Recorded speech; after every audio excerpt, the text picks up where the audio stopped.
મહત્વના સમાચાર સામે આવી રહ્યા છે રાજકોટથી, જ્યાં રાજકોટમાં વધુ બે નકલી પોલીસ ઝડપાયા છે।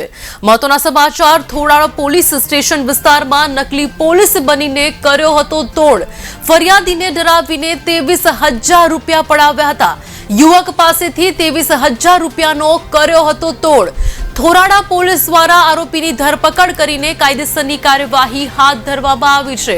મહત્વના સમાચાર રાજકોટથી, જ્યાં રાજકોટમાં વધુ બે નકલી પોલીસ ઝડપાયા છે। થોરાળા પોલીસ સ્ટેશન વિસ્તારમાં નકલી પોલીસ બનીને તોડ કર્યો હોવાનું સામે આવ્યું છે। ફરિયાદીને ડરાવીને તેમની પાસેથી 23,000 રૂપિયા પડાવી લીધા। યુવક પાસેથી 23,000 રૂપિયાનો તોડ કર્યો હોવાનું સામે આવ્યું છે।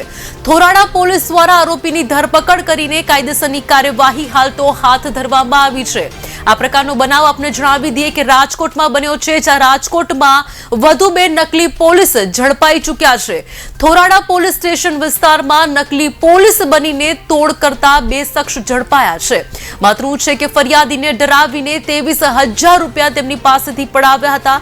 યુવક પાસેથી 23,000 રૂપિયાનો તોડ કર્યો હોવાનું સામે આવ્યું છે। થોરાળા પોલીસ દ્વારા આરોપીની ધરપકડ કરીને કાયદેસરની કાર્યવાહી હાથ ધરાઈ છે।